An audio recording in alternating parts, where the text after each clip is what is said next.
Magandang umaga mga kasaka. Ang topic po natin ngayon ay kung paano alagaan ang mga bagong salta o mga bagong walay na biik na ating alagaan. Ito po ay tamang-tama sa mga gustong mag-alaga ng baboy, mga may balak, at mga dati nang nag-aalaga ng baboy. Kung paano po natin alagaan ang mga yan. So yan po yung discussion at topic natin ngayon. Ito po yung mga bagong salta na baboy ko.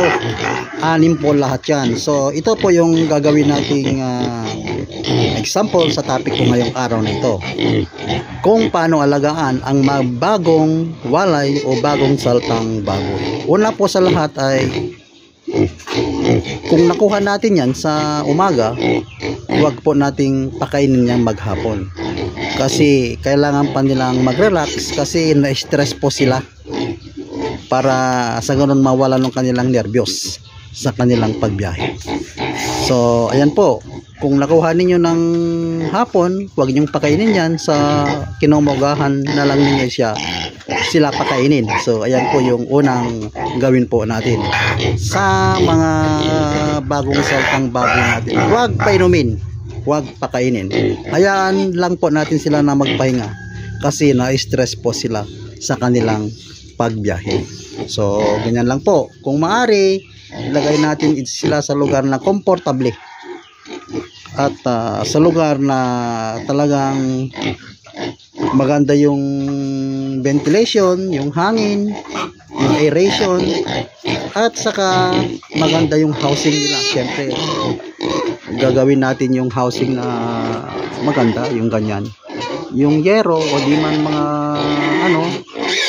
cogon grass, pwede rin po para po comfortable sila. So ayan po, so mainam din na ganito ang figure natin, kung hindi man ay gawa sa kawaya. Ayan po, so ayan, siyempre mayroon silang wallowing area kung sila maliligo.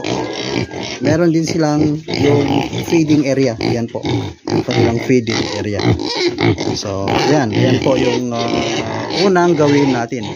Pwede rin tayong maglagay ng elektrisidad kung meron man. Kaya po yan. Yan. So ayan. So napag-uusapan po natin yung care and management of our newly arrived pigs. So ayan po. Yan, 6 po sila yan. Ang pangalawa po dito ay huwag natin silang paliguan. Hayaan natin silang ganyan lang na palakad-lakad.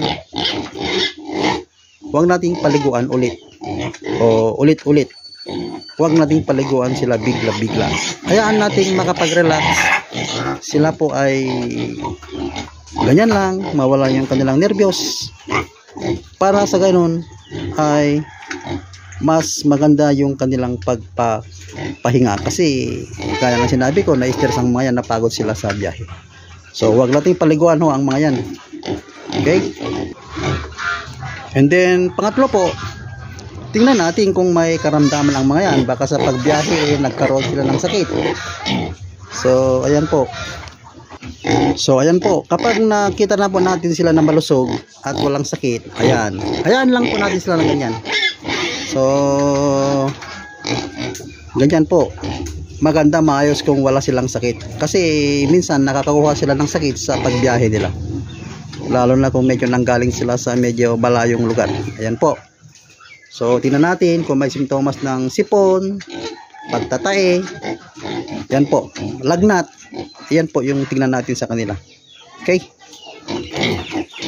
Kung sakali man po may nakita kayong sintomas ng sakit, ay agapan agad, bigyan ng gamot.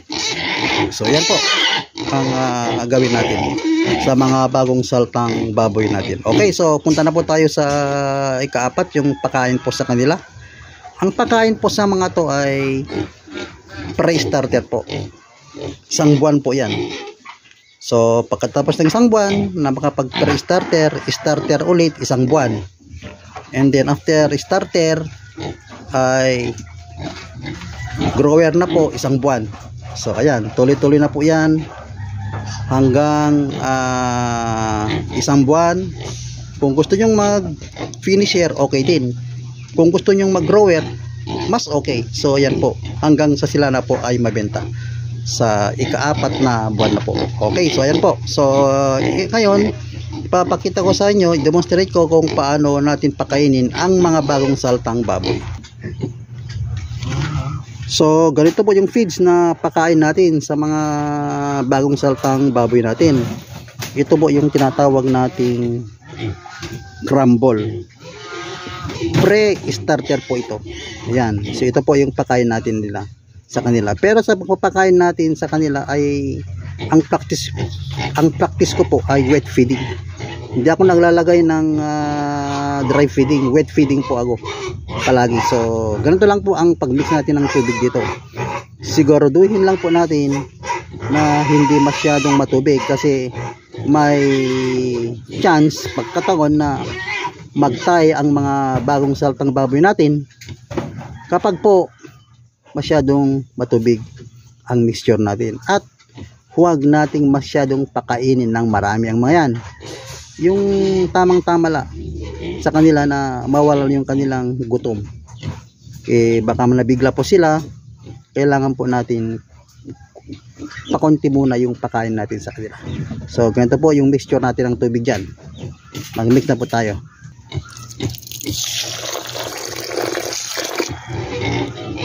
Okay, dagdagan pa natin. Check natin.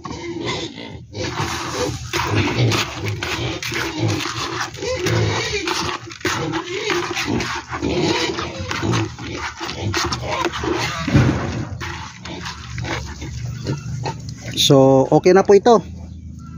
Pero kailangang ibabad natin ng mga 5 to 10 minutes po para mababad yung feeds. Magiging smooth siya, mas madaling ma-digest at madali nilang makuha yung nutrients sa feeds natin. So katamtaman lang po yung ganito, hindi ganong basa. Okay, yan po. Okay, so ayan, tamang-tama lang yung kanyang mixture ng tubig. Okay, yan. So ito na po yung feeds natin after 5 minutes na nakapabad. Ito po yung pinaka-critical na bahagi po sa pagkain sa baboy natin, sa mga bagong walay na baboy po natin. 200 to 300 grams lang po ang ipakain natin na pre-starter sa kanila sa isang araw. Ulitin ko po, 200 to 300 grams lang po ng pre-starter ang ipakain natin sa kanila sa isang baboy sa isang araw. So ayan po. So kung ano yan, i-ano natin sa cup, i-measure natin sa cup, yan ay halos 3/4 cup po yan. So ayan na po siya. Maganda po yung kanyang pagkaka halo ng tubig. So ipakain na po natin ito sa kanila.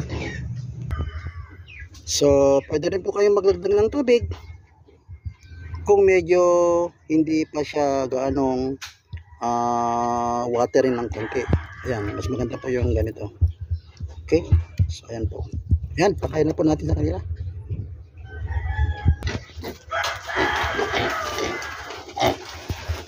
Ayan po, tingnan ninyo, nagutom sila Ayan, nagutom po sila talaga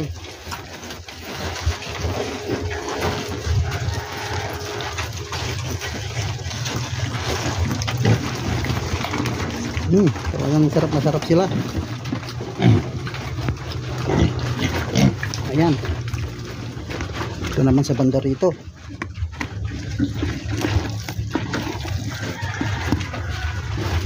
Ayan, yun.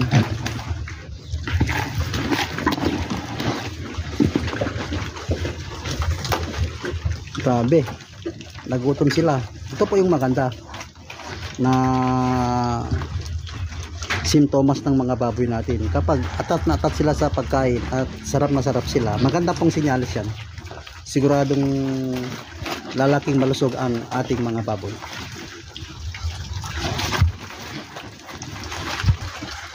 So isa pa na dahilan bakit kinokontrol natin yung pagkain nila dito ay hindi sila ma-overfeeding. Kapag ka po kasi sobra yung pagkain sa kanila, magtatayang mga yan. Ayan. At saka kung may naiwan na mga kwan dyan, feeds na hindi lang nakain, nako, ma-spoil po yan. Ang mangyari dyan po, mapapanis at mapopoison yung mga baboy natin. So ayan po. So ayan, talagang sarap na sarap sila. Pagkatapos po na mapakain natin ang mga ito, ay huwag nating painumin ng tubig. So ayan, hayaan natin na ganyan sila pagkatapos kumain, na talagang sinisimot nila yung pagkain para walang maiwang mga feeds na may spoil, at yan ang dahilan ng kanilang pagtatae. At huwag din natin hayaan na may mga manok dito, kasi yung mga damo, manok na yan nagdadala ng microbio Okay, so yan. Okay, so nakita ko okay naman ng mga baboy na to, malusog na sila at walang sakit. Okay, sa kabila ng kanilang pagbiyahe. Okay.